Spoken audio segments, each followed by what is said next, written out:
dari Tuhan Yesus Kristus, kasih setia Allah Bapa, itulah kiranya menyertai kamu sekalian. Amin. Firman Tuhan di pagi hari ini tertulis di Roma pasal 8 ayat 17. Dan jika kita adalah anak, maka kita juga adalah ahli waris. Maksudnya orang-orang yang berhak menerima janji-janji Allah, yang akan menerimanya bersama-sama dengan Kristus, yaitu jika kita menderita bersama-sama dengan Dia, supaya kita juga dipermuliakan bersama-sama dengan Dia. Demikian pembacaan firman Tuhan. Selamat pagi dan salam sejahtera untuk kita semua. Bapak Ibu saudara terkasih, saya pernah mendengar sebuah kisah di mana orang tua yang memiliki harta yang sangat banyak, yang menurut aturan budaya, anaknya akan mewarisi harta orang tua tersebut. Tetapi yang terjadi malah sebaliknya. Orang tua tidak mewariskan apa-apa kepada anaknya dan memilih untuk menyumbangkan ke bagian pelayanan sosial orang-orang yang menurutnya jauh lebih membutuhkan.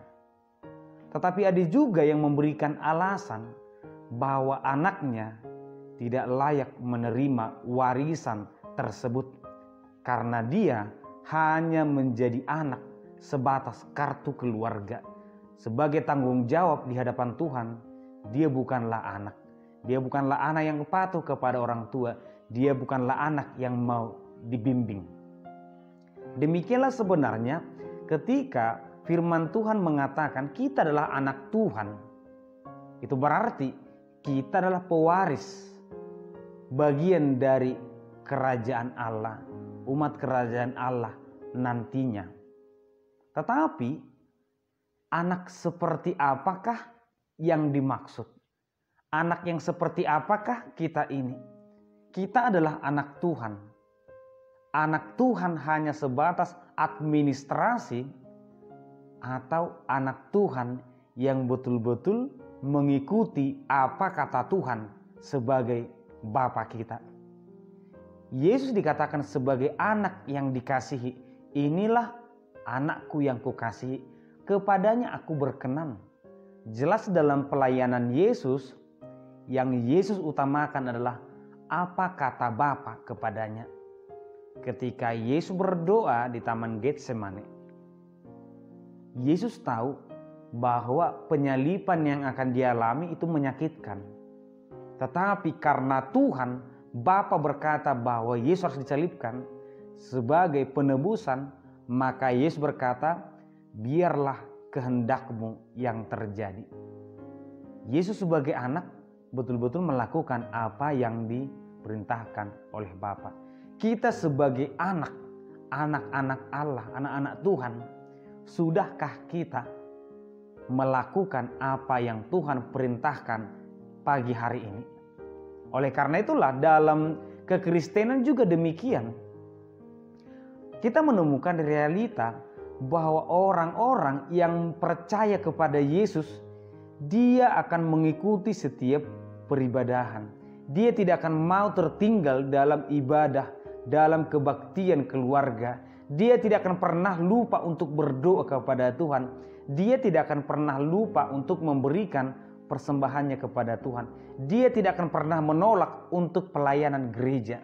Dia tidak pernah menolak berpartisipasi dalam kegiatan gereja. Seseorang yang menyadari bahwa inilah tanggung jawab orang Kristen, bahwa inilah yang disebut sebagai anak-anak Tuhan. Di ayat 14, semua orang yang dipimpin Roh Allah adalah anak-anak Allah, adalah anak Tuhan. Orang yang dipimpin oleh Roh Allah, murid-murid Yesus mau dipimpin oleh Roh Allah, mereka adalah anak Tuhan. Kita, ketika kita memberikan diri kita dipimpin oleh Roh Tuhan, berbicara dengan benar, mengucapkan buah-buah roh, melakukan yang berhubungan dengan kasih, maka kita adalah anak Tuhan. Dalam keaktifan sebagai anggota gereja pun demikian. Ketika kita terdaftar dalam sebuah organisasi gereja, apakah kita sebagai jemaat yang benar tergantung apakah kita melakukan apa yang dilakukan, diajarkan oleh gereja tersebut, kegiatan apa yang terlaksana, pelayanan apa yang terlaksana. Artinya jangan kita mengatakan aku adalah anggota sebuah jemaat, padahal kita tidak pernah hadir, padahal kita tidak pernah mengambil bagian, tidak pernah mendukung, hanya karena alasan terdaftar. Saya sudah terdaftar di sini, saya jemaat di sini. Hanya karena kita membayar iuran tahunan atau persembahan, tetapi kita tidak pernah hadir, kita mengatakan, aku jemaat di sini, aku berhak, aku jemaat yang benar di sini. Kekristenan juga demikian. Apakah kita menjadi orang Kristen hanya karena kita terdaftar dalam satu gereja, lembaga gereja? Ternyata tidak. Kekristenan itu tidak hanya sebuah nama, tetapi itu adalah kehidupan orang-orang yang dipimpin oleh Roh Allah, oleh Roh Kudus. Bisa jadi seperti yang dikatakan firman Tuhan ini, jika kita adalah anak, maka kita adalah ahli waris. Maksudnya berhak memperoleh janji Allah, dan kita kan dipermuliakan bersama-sama dengan Kristus. Tetapi jika keanggotaan kita sebagai anak, keanggotaan kita sebagai Kristen hanya sebatas administrasi, tidak mungkin kita mendapat janji atau mahkota tadi. Oleh karena itulah, sebutan anak-anak Abraham ini sangat tenar dalam dunia perjanjian baru. Kami adalah anak-anak Abraham. Kami adalah keturunan Abraham. Seakan-akan itu menjadi status bahwa aku juga berhak masuk dalam kerajaan surga. Bahwa iman Bapakku juga pasti akan turun kepadaku. Belum tentu, jika cara hidupnya berbeda, maka iman itu pun tidak ada. Aku adalah pengikut Kristus. Aku adalah orang yang selalu datang ketika Yesus berkhotbah. Ya, tapi jika kita tidak melakukan firman-Nya, itu juga sama saja. Oleh karena itulah firman Tuhan ini mengajak kita, mari hiduplah sebagai anak-anak Tuhan. Jadilah sebagai anak-anak terang, anak yang melakukan firman Tuhan, tidak hanya sebatas mengetahui firman Tuhan. Dan percayalah, anak yang disebut sebagai anak Tuhan itu akan menerima mahkota kemuliaan dari Tuhan. Amin, kita berdoa.